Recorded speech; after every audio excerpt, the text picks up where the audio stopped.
Welcome back, Joyager. In today's video, we got 5 things not to do when you're running your own NFT brand or project.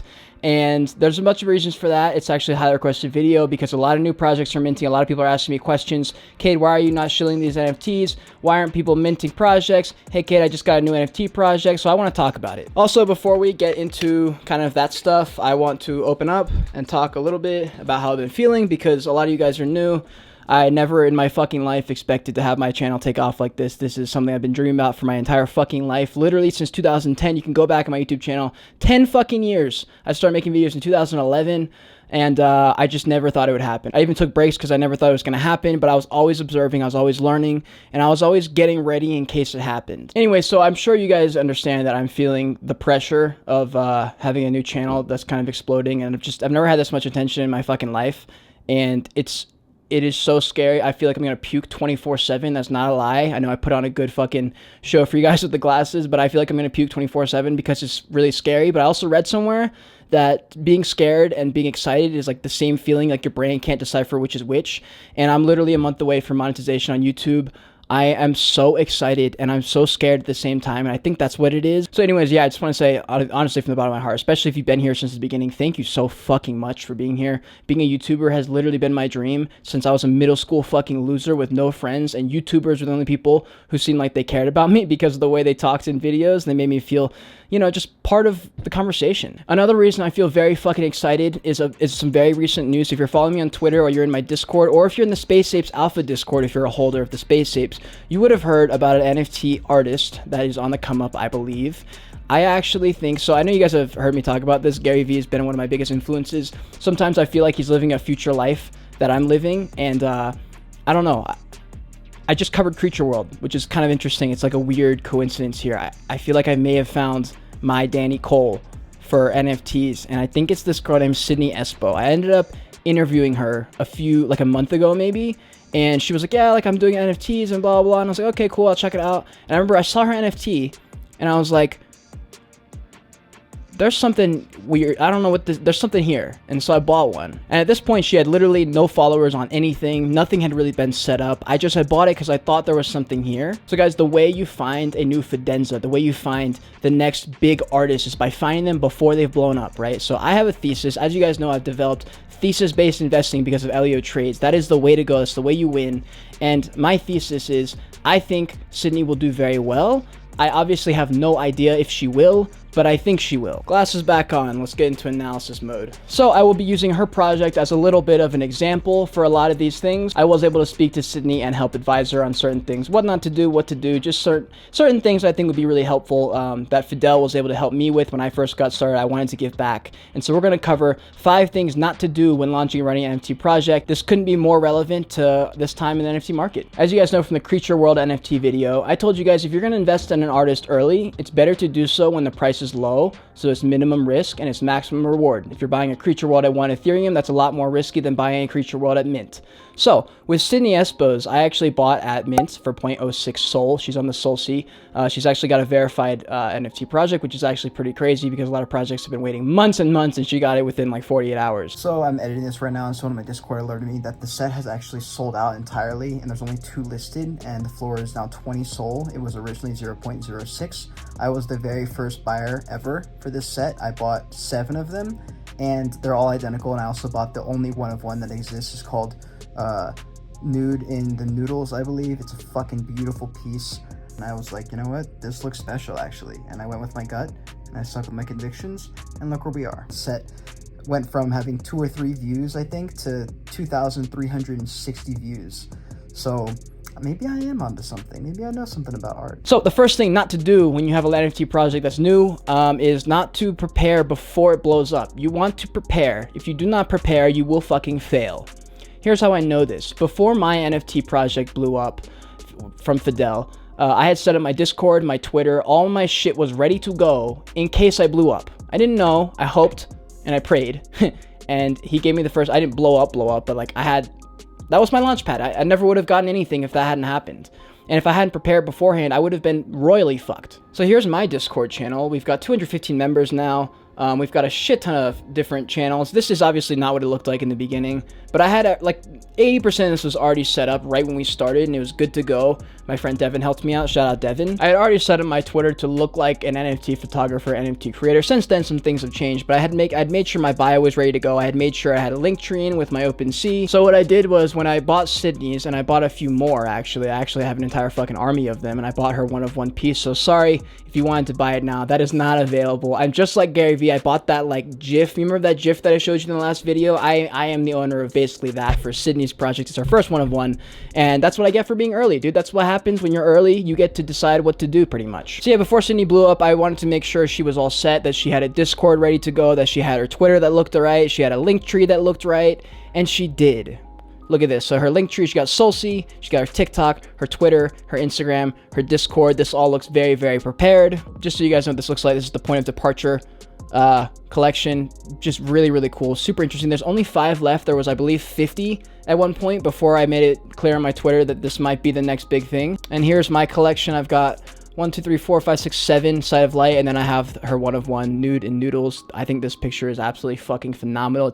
It is so unique, and I love it, and I'm so glad. It's literally priceless to me. I want this like tattooed on me. I fucking love it. This is Sydney's her TikTok. This is where she, I think, got a lot of attention actually. She had about 400 or 500, I think, when I had bought her pieces and I started talking about them. Since then, she has done a fucking she has done very, very well. Obviously, she's got a couple viral TikToks. She's doing very, very well. And this was all set up before everyone started buying her stuff. Everything looks set up here. NFT artist. She's got all her videos.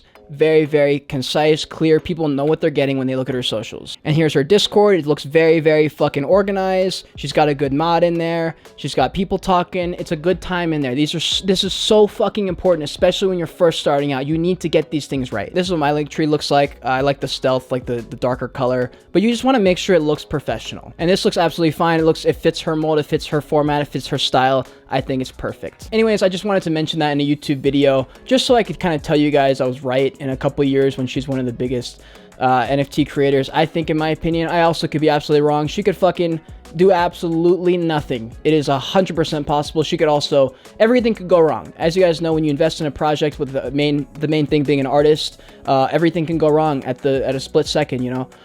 But I minimized my risk. I bought at pretty much bare minimum. That is how you do it. That's how you do it when you find things early.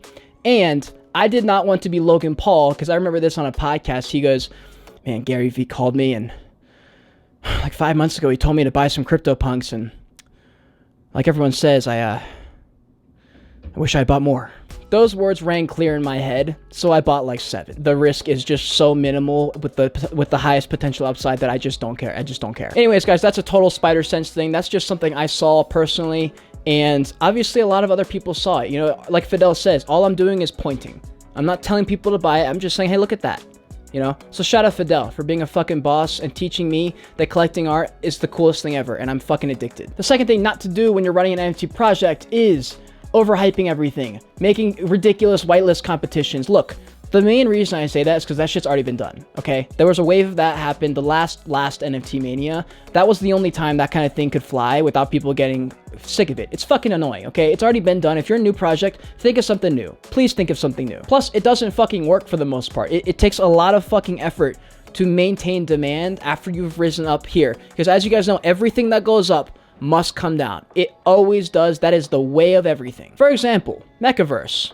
I just saw this tweet, which is pretty funny, by the Doge Pound. It says, largest ETH profile picture projects on Twitter by followers. We got Bored Ape Yacht Club, obviously. Mechaverse, because of the ridiculous hype that they did leading up to the launch. And then Doge Pound. Now, Bored Ape Yacht Club and Doge Pound, you guys remember, did not do crazy, intense hype, just stupid shit before. They just were like, look, here's what we got. If you want to buy it, great, whatever, you know. Mechaverse did the opposite, okay? They're number 2 for followers, and I would argue that I don't think there's more than 1,000 people on Twitter, on the entire platform of Twitter, that have a Mechaverse NFT as their profile picture. I've seen 3. I have literally seen 3. I mean, look, here's the reason. They look exactly the fucking same. There's almost no difference between the colors. And then you're going to hype it up and say it's going to be this amazing thing.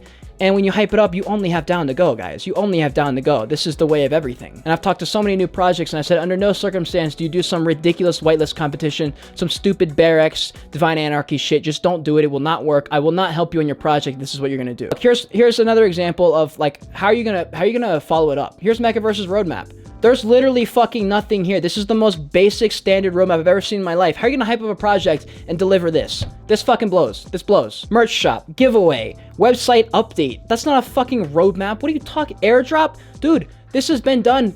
Like, come on. And this would be fine. This would literally be fine if you didn't hype up the project to be the next fucking, the best thing since like sliced bread, okay? If it wasn't that, then I would have no problem with this roadmap. But you're just giving everyone blue balls, and no one's happy with blue balls. Trust me, nobody's happy with blue balls. It's a sad thing. The third thing is not to bend over backwards for influencers. Just don't fucking do it. It's embarrassing. I've seen some of the... I don't even want to talk about specifics, but I've just seen some wild shit from influencers thinking they're the shit and they can just say whatever the fuck they want.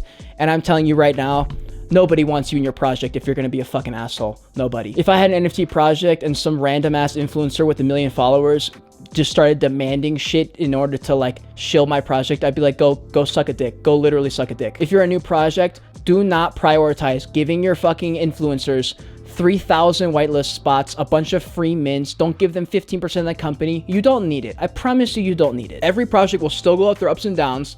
I mean, look, Steph Curry, Shaq, Mike Tyson, all these motherfuckers with profile pictures of their NFTs on Twitter, Bored Ape Yacht Club, Creature, whatever other ones there are, they still went up and down. Bored Ape still lost 50% of its floor price when it dipped. Creature still went from a 4 ETH floor to a 1 ETH floor. It doesn't matter. You don't need these influencers. You just don't need them. The fourth one is being an anonymous or pseudo-anonymous creator, which, hold on, that's fine, because a lot of projects are doing that. But if you're not going to show behind the scenes and be transparent about what's going on so people know you're a literal human, then you're doing it wrong. If you are a pseudo-anonymous or anonymous founder, still show everything. Just cut out your face or put a profile picture over your face. Like, it doesn't matter. And you can stay pseudo-anonymous. But show some of the behind the scenes. Show the work. Show, like, you want people to believe in you. You want to foster a community where people are in love with you and they are loyal to you. That is what I've done with my community. My supporters in my Discord are fucking loyal. They're loyal because I don't bullshit them. I treat them like humans. I keep them in the loop. I'm honest. I don't back down. And I've got their fucking back and they've got mine. That's how you build a brand. Branding is literally fucking everything. Gary Vee says all the time, branding is everything. You have to foster the community. If you don't, people will lose interest. You have to have something where people would want to hold your NFT. They want to be part of your project. Why do you think Creature World's doing well? They've literally shown nothing on their roadmap. No one knows anything, yet everyone wants a creature. Why? Because Danny Cole's dope and he talks to them and he went to a fucking party with them. People like to be around people who give them love and show them support. So do that, even if you're anonymous. The fifth and last thing not to do when you're running an NFT project, especially a new one, is launching another collection right after the first one. Now this is shout out Fidel. If you guys don't know Fidel, I don't know how that's possible. He's literally the most relevant NFT artist, NFT photographer that there is on Twitter. He may not have 1 million followers, but he literally grew to 20,000 followers in like the matter of like a month or two. He's been giving back to the community. He obviously sold a bunch of money with his Black and White Nights, Black and White Days, and then the after party. He did very, very well, and he used so much of that money to invest into other artists, other photographers. And Alex Becker was one who told him this, but he said, do not under any circumstances drop another collection. Do not do a cash grab because you have some attention on you. Think long term, build your community, build the demand, not an unhealthy demand, but get people excited, get people to fall in love with you. Get people to fall in love with you. Let me say it one more time. Get people to fall in love with you. You want them to believe in you and not care about, oh my God, like, he's 3 weeks away, I don't know if I want to do it, or like, oh, I'm holding 2 of his NFTs, maybe I should sell it for a couple $100. You want them to believe in you. And Fidel did an absolutely flawless job doing this. I don't know where the man has all his marketing shit in his head, but he basically, leading up to the launch, was just doing like, he was just talking to people, buying other people's NFT art, and he was just engaging the community, building up hype, getting people to fuck with his brands. That's what he's doing. And it's not a secret. Like, this is out in the open. This is what he's doing. Everybody wins here. You know, he gets to get some more traction. He gets to make him a fucking another artist. Like, he literally changed my fucking life. He changed my life, and I've changed multiple people's lives through the exact same thing he did. You're one fucking person away from being your whole life being changed. I promise you. But in the days leading up, he said, okay, for all my holders of my OG set, my hardcore believers, the people who believed in me, the people who fucked with my art before I blew up, right? Those OG people, those holders, they're going to be rewarded. He said, you guys will have first up. You guys will be able to choose when you want. And like all those things, you want to foster that community, especially if you have an OG set of people. As you guys, well, some of you guys know, there's an OG channel, a private channel in my Discord that only the first 150 people in my Discord were able to join. And since then, obviously, it's been closed because we have more than 150 in there now. But those people will be my most rewarded people, more than any other group that I ever have in the future, more than any other exclusive group. My 150 Discord people, the people who believed in me when I had 300 followers and 300 subscribers on YouTube, those are the people I'm going to reward because they believed in me before I had anything. And everyone in my Discord, in that private Discord, knows how much I appreciate them. I tell them all the fucking time. They will have the most rewards when I'm big. So let's recap real quick. You want to prepare before your project blows up. Think in advance, prepare, get ready in case it happens. I promise you, when it happens, you will not think it's gonna happen. I was literally door dashing in the middle of 2 orders, driving to go drop off the food when my project blew up and I started selling out and I didn't know what to do. I dropped off the food, I fucking pulled into a parking lot and got on my phone and I started working. Right? And I literally didn't stop working for the next 2 weeks straight. Second, you do not want to be running growth campaigns and doing ridiculous whitelist competitions like BearX and Divine Anarcha. You have only, if you start up here, you have only down to go. Under promise and over deliver always. Number 3, do not bend over for influencers. It is never going to be worth it. No fucking influencers no influencers attention will ever be able to maintain demand over a long period of time. Fourth, if you're anonymous or pseudo-anonymous, you want to make sure you're still showing some of the behind the scenes, some of the work. You still want to foster the community. Don't be a fucking nobody. Don't be a nobody. You want people to fall in love with you. You want people to fuck with your brand. I don't care if you're the CEO or the developer and you don't have enough time. It takes 5 seconds to fucking take a picture on Twitter and make a caption and like a couple comments. That's literally all it takes. Fifth, launching a collection right after you get a sellout or something is just not smart. No project that had a collection launch immediately after they sold out the other one did well, because that's not how you build demand. That's just not how you do it. That's an obvious cash grab. People see right through the bullshit. NFT land is famous for bullshit, and anyone with a fucking brain can tell when there's a cash grab. Anyways, guys, I know in the last market update video, I told you guys I would always be transparent about any project I'm repping, or if it's an ad or whatever. This Cindy Espo Visuals project is not an ad. She's not paying me. I did not do this because I'm her friend. I did this, I bought her NFT before I was her friend. I barely knew her. I just thought it was cool. And then seeing her hard work behind the scenes when I wasn't talking to her, I ended up buying more. And then I started talking to her and said, you know what? This girl looks fucking capable. I like her. I like her attitude. I'm gonna ape in. And so I aped in. Now, if you're watching this video, there might be 1 or 2 left. I would highly recommend getting them. And it's such a cheap entry price. It's literally $20. So the risk is just so minimal. So if you sue me, that's just like, what the fuck? So when you buy into an artist that early, I'm just going to go ahead and say there's almost no risk. So if there's 1 or 2 available and you've got a phantom wallet, honestly, dude, this is sort of financial advice, sort of not financial advice. I'm not telling you to buy it. I'm just telling you I bought 7 and I bought her 1 of 1, and I'm advising her, and I'm going to make sure she does this right.